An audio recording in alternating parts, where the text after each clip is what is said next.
Hey everyone, I'm Grandmaster Ben Feingold here with our weekly lecture series. Sorry if I'm feeling under the weather, so that might affect the lecture. You might be confused, or I'm confused, or something. Anyway, this is Great Players of the Past. The great player in question is former world champion Maxilgis Euwe, also known as Max. Euwe. I can't pronounce his name, so you know he was good at chess. He was a Dutch grandmaster, and until recently, he was like half jokingly called the weakest world champion, which doesn't make any sense. But now that we have Ding, I guess that's to get rid of that title. Euwe was born in 1901, passed away in 1981. He was not only a chess player like most world champions, but he was also a mathematician, author, and he was a chess administrator. He was the president of FIDE for many years, 1970 to 1978. He studied mathematics at university. He started a family when he was relatively young, and that put a slight damper on his chess career, although it didn't stop him from being world champion. And he's the only world champion who was also world amateur champion. In 1928, he became world amateur champion in The Hague. And he was also FIDE president. So he did a lot of stuff that nobody's done in chess. His Wikipedia article talks about a lot of his matches from the 20s, 30s, 40s, 50s. He was pretty active until he got older, and I think in his 60s he stopped playing. But he played several world champions, was world champion himself. There's pictures from throughout history, his chess history. He was quite a tall gentleman. He was Dutch, so. And his Wikipedia article is pretty reasonable, I think. Usually, I complain about Wikipedia articles not having enough information, but I think the one on Max Euwe is pretty good. I think it does a good job, talks about his matches and all the world champions he played and when he was FIDE president, and has a lot of pictures. There's him and Karpov, Euwe's wife and Karpov. There's a sculpture of Euwe in Amsterdam, very nice. And he also wrote chess books. Here's the bibliography, so I'll put in blue here, of some books that he's written on chess. And he was a very strong player, and he was known in chess as a theoretician. He had a lot of opening knowledge that he used, especially in his matches with Alekhine. He beat Alekhine in one match in 1935. Then in 1937, he lost the rematch. And let's have a look at his games. Okay, so first game was played in a match between Richard Reti and Max Euwe in 1920. And I didn't want to show the whole game. I just wanted to show this part, which I thought was very interesting. So in this position, it's Reti's move. Ready or not, here he comes. And if Richard Reti plays knight takes rook, then Euwe would play rook e7 and have a piece-up endgame because the bishop protects the rook. I forgot to thank our sponsor. Our sponsor is Chris Atkinson, and he writes a note. He writes, "Thanks for over 10 years of free lectures. You make chess entertaining and accessible for all players." Although I forgot to read the sponsor's name, so it shows you how accessible I make it. Thanks, Chris, for sponsoring the lecture. This wins the queen. Queen takes, bishop takes. White would be a piece ahead. So Reti didn't take the rook. Reti played queen f7 with the idea of giving perpetual check down the F file, queen F1 check, and so forth. Queen F3 check, queen F2 check. Just keep checking on the F file, since white does have a material advantage. And in this position, Euwe played a brilliant combination, winning the game. We'll see if you can find it at home, you people in YouTube land. I'll pause the video and try to find the forced win for white. It's pretty nice. Okay, so hopefully you pause the video and you solve the puzzle.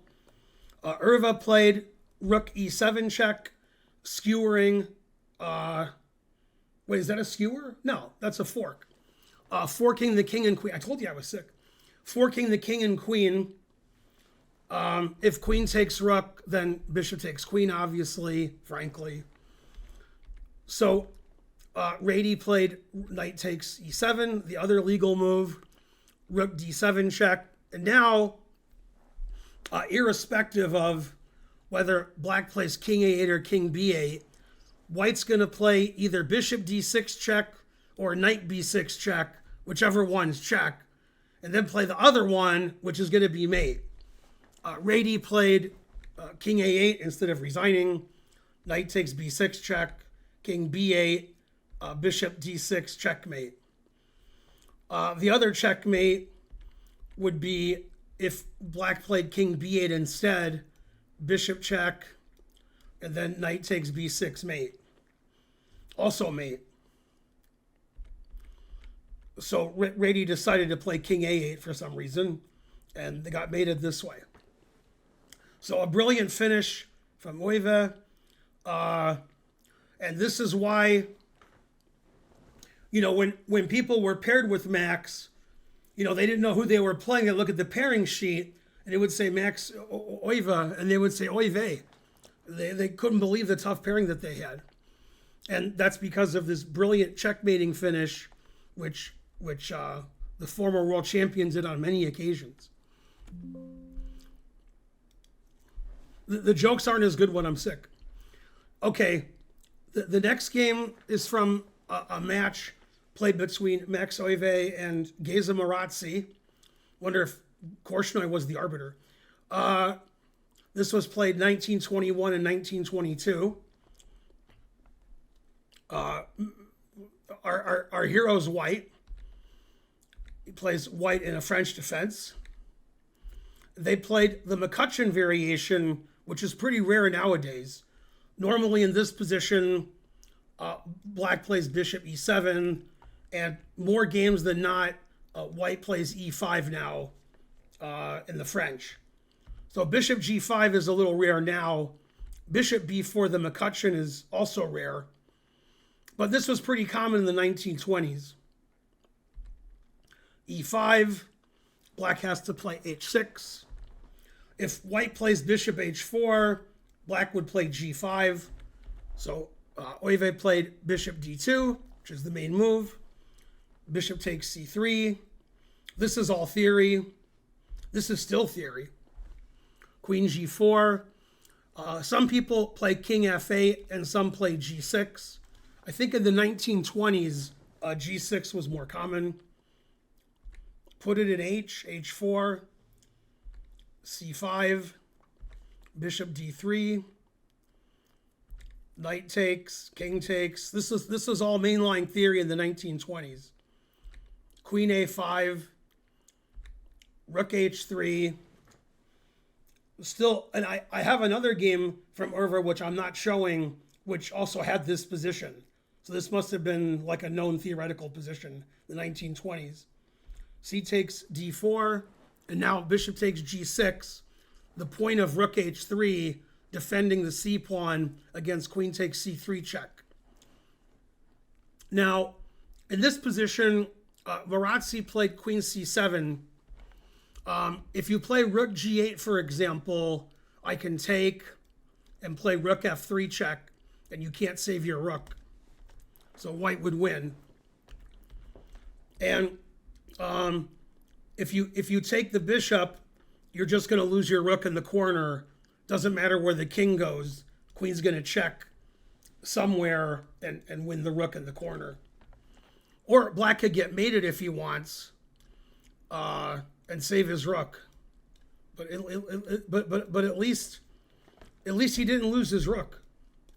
So many checkmates. Queen g6, queen f7, rook g7. But at least he didn't lose his rook. Okay. So bishop takes g6. Maroczy played queen c7, defending his f7 pawn. Rook f3. Rook g8. Rook takes f7. Super complicated. I assume that Euwe already knew the theory and had this prepared.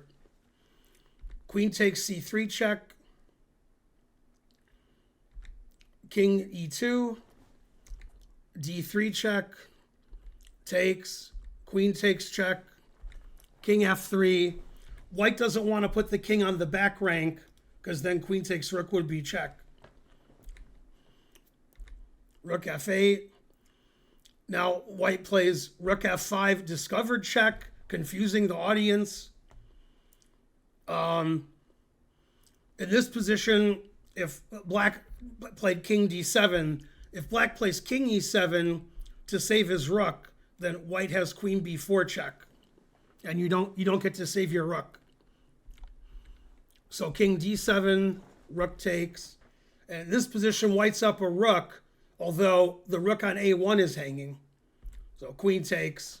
Now strangely, after all that craziness, the position has equal material, although black's position on the queen side doesn't look very good. Rook f7 check. Queen b4, threatening queen e7 mate and queen f8 mate. So knight d7. Queen d6, threatening rook f8 checkmate because the knight's pinned. Queen h8, stopping checkmate. Good move. Knight e2. Finally, Euwe gets his knight into the game. e5, stopping the white knight from going to f4, then e6. Knight f4 anyway, confusing the audience. Takes.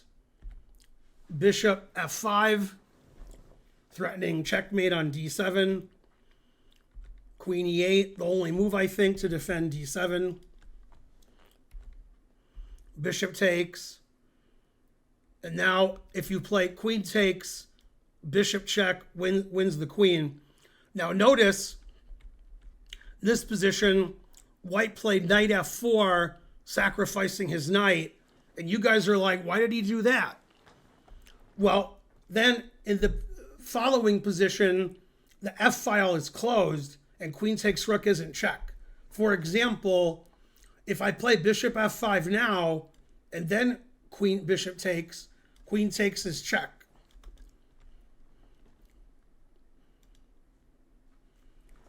So that's why Euwe played knight f4 first. Now queen takes rook isn't check. So queen takes rook, bishop e6 check wins the queen. So Maroczy played bishop takes d7, rook f8, winning the queen, and white's going to take all those pawns. Black has no counterplay, and Maroczy resigned. A brilliant game from Euwe. Just amazing. And if we go back, which I like to do, I wonder how much of this is theory today. In fact, let's look it up. If I can do that. Let's see. Notation, reference. I wonder how much of this is still theory. Rook h3, cd4, bishop g6. Queen c7 is a rare move in this position. Typically, they play d takes c3 check. Although there's not a lot of recent games. So, okay, so that's interesting that this is still theory and queen c7 is a rare move that was played in the game that we just looked at, Euwe versus Maroczy.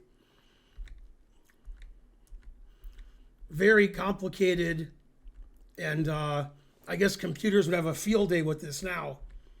But this was in the 1920s, 1921, 1922.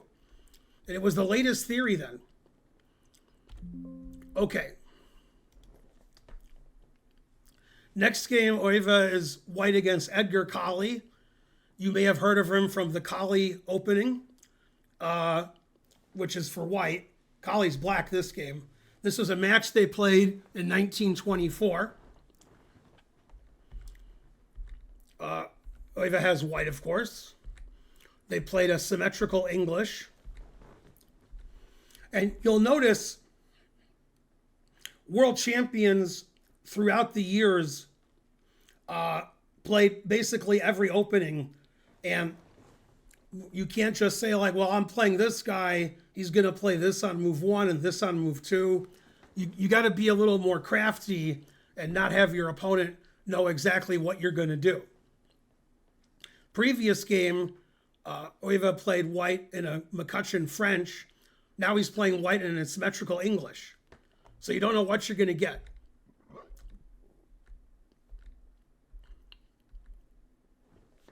This is still theory now. Knight takes d4 is a move. When I'm black in this position, I've played d6, pawn sacrifice, which white's not supposed to take. Actually, no, I don't play d6. I play knight g4, attacking the knight. And then after e3, then I play d6. I almost know what I play. I was confused because I'm looking at it from the white side.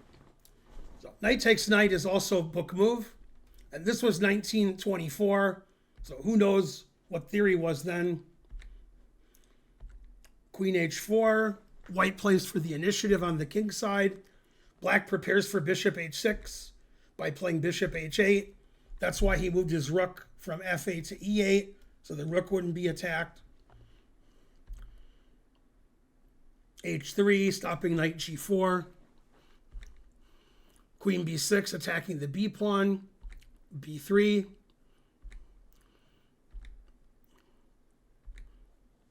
Slow positional buildup. White seems to have more space. Queen a5. Rook c2. Now when the knight comes to d5, the rook is defending the a pawn, which is what happened. Now you can't play queen takes a2 because the rook is defending. b5. Now play shifts over to the queen side since white didn't get a big king side attack. Bishop d2. Rook c1. And in this position, if I asked you which way to capture and you suggested one of the captures, it would show you're not my student. Because you should always play bishop f1. Rawr. Bam. Bishop f1, the best move. Pinning the pawn. Take back with the bishop. Doesn't want to have a backward c pawn where the black knight can block on c5. Imagine white took with the pawn and black got to play this. Positionally, not very good for white. Bishop on f1's blocked by the pawn. Pawns can't move. Bishop takes. That's what you want to play. White plays in the center. Now white attacks the rook on e8. Rook takes. Queen c4. White dominates on the queen side. White has the two bishops, and white has a 2-to-1 pawn majority on the A and B files, which is going to be important soon. Black's bishop on h8 is basically dead. Tactic that saves the pawn on d5.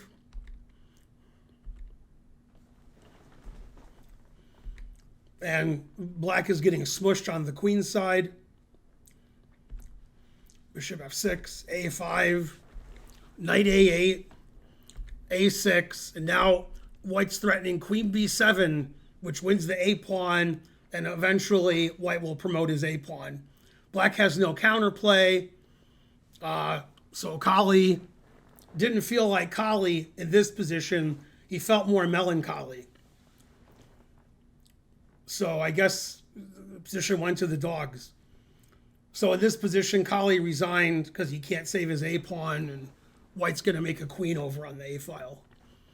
And Black doesn't have any counterplay or anything to attack or anything. A crushing victory for Euwe. Okay, last but not least. Now, according to the internets, this is one of Euwe's most famous games. This was played in Zurich in 1934 against Alexander Alekhine, who I guess in 34 would have been the reigning world champion. Always good to beat the world champion. And Alekhine's black, Euwe's white. C4, just like we saw in the other game where White played in English. Now they transpose into a Queen's Gambit. A6, pretty modern move for 1934. You can see A6 today. Takes. The point of A6 is Black wants to take on C4 and then play B5, protecting his pawn. So White plays the exchange variation where Black has played A6, seemingly without a great reason. Okay, and they trade bishops. Knight C6 is a little unusual.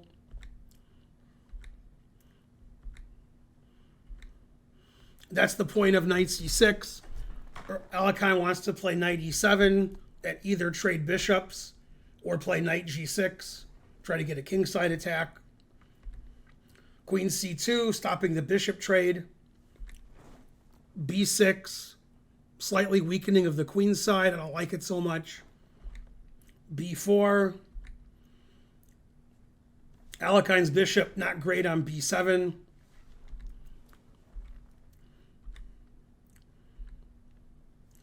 Alekhine finally plays Knight G6, as I indicated earlier. Goes for a kingside attack. I don't see any attack.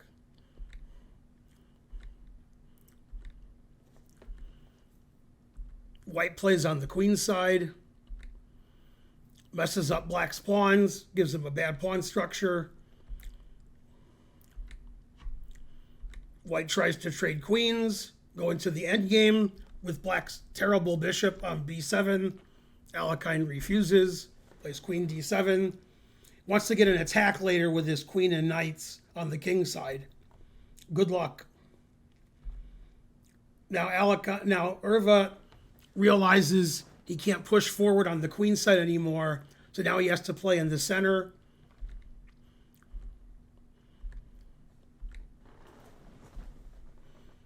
Alekhine trades off his bad bishop. Now Alekhine wants to maneuver his knight to C4 and E4. Typical ideas of this opening. And Euwe plays Knight E5, attacking the C6 pawn. Rook E6. And finally, Euwe breaks in the center with E4. This is typically how Karpov used to win a lot of games in the Queen's Gambit, is he would batten down the queen side, Black couldn't move, then he would play E4, and I guess this game was first, so Karpov must have stolen it from Euwe, this idea of playing for E4 in the Queen's Gambit to open up the center when your opponent's getting in trouble on the queen side. They traded everything. F6, attacking the knight. Never play F6. Looks good, but Knight F7, probably overlooked by Alekhine, would be my guess. Now, in this position, he moved his queen. If you take the knight, which looks normal. Then I can play queen h5 check, and you have to play king e7 to save your rook. If you play g6, I check, and then I take your rook next move. So king e7, and then take, check, and this looks like white's just completely winning. There's probably some mate that I'm missing. Although this is mate, so I guess I didn't miss a mate. Check and then checkmate. And even worse than checkmate is king here, then rook e7 check. Or rook f8 check, I mean. Queen f7 check. Even worse than checkmate. Who would have thunk it? So I'm guessing Alekhine never play f6, didn't see knight f7 or misevaluated it. And it's funny because if I was black and I played f6 and I didn't see knight f7 or understand it, then I would think I'm winning. Then I would wonder why Euwe played this way with white, allowing f6. And eventually, I think I would find knight f7 as the reason why, I can't play f6. Okay, maybe Alekhine saw knight f7 and was just intending to play queen e8 and think he was fine.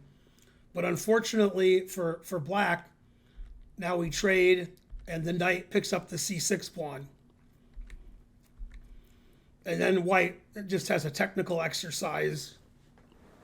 White should be winning without too much difficulty in this position. Because white has the pass d pawn. Okay, so h6 getting luft, d5, queen d3, h3 getting luft, g3 getting more luft. Can't have too much luft. King g2. White slowly but surely presses his advantage. Rook e3. Queen moves. Notice Alekhine, rook and knight are stopping white from pushing the d pawn. So Euwe has to win the game slowly. He can't just play d6, d7.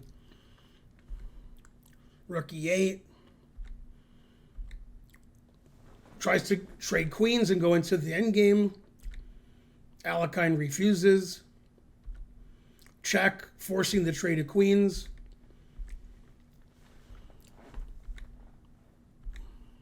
Knight b8, unusual move, threatening a6. So that's funny. Euwe plays knight f7 to d8 to c6 to b8. Very unusual knight maneuvers in the endgame. Now, we can't defend our a pawn because rook check wins our knight on c8. So Alekhine played king f7. Now he's down 2 pawns. Alekhine tries to win back the pawn on the d file.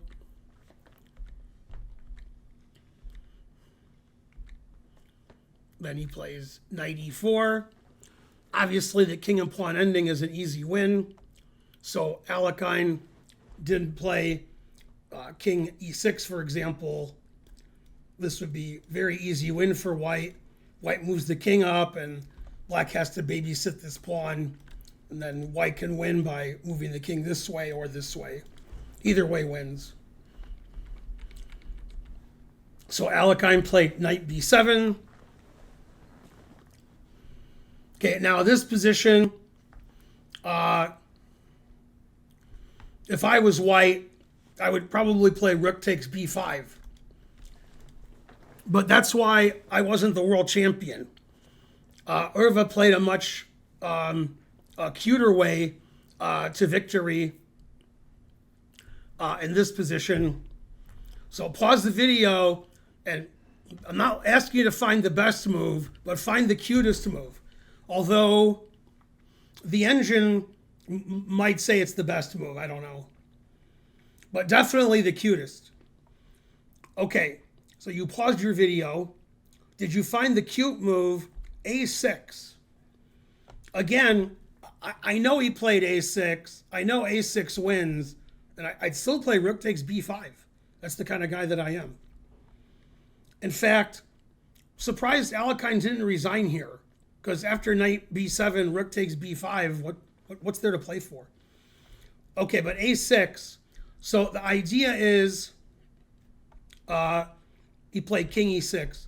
The idea is, if you take the Rook, I take the knight, then you have to play Rook D8 to stop the pawn. And now I play Knight D6 check. If you take the knight, then I make a queen. And if you don't take the knight, then I play Knight C8 and I make a queen next move. So very cute from Euwe. Again, I would just take on B5. He played King E6. Rook takes. And Alekhine finally resigned. King E6 is a strange move because Rook takes wins so easily and Rook takes B5 wins so easily. Strange not to resign. And now he resigned because if knight takes Rook, then A7. And then people in the audience could win now. You guys would all crush Alekhine in this position with your extra queen, I think. Anyway, that was a shorter lecture than usual because the game went pretty quickly. And also I'm not feeling 100%. But I want to thank our sponsor again, Chris Atkinson. Sorry I didn't thank you earlier. If you want to sponsor a lecture, then you can look in the description and contact my wife, Karen. She does all the sponsorship stuff. Please like and subscribe and leave a comment. And I'll see you guys next time with more weekly lectures. Great players of the past, Max Euwe. Thanks for watching, everybody. Bye.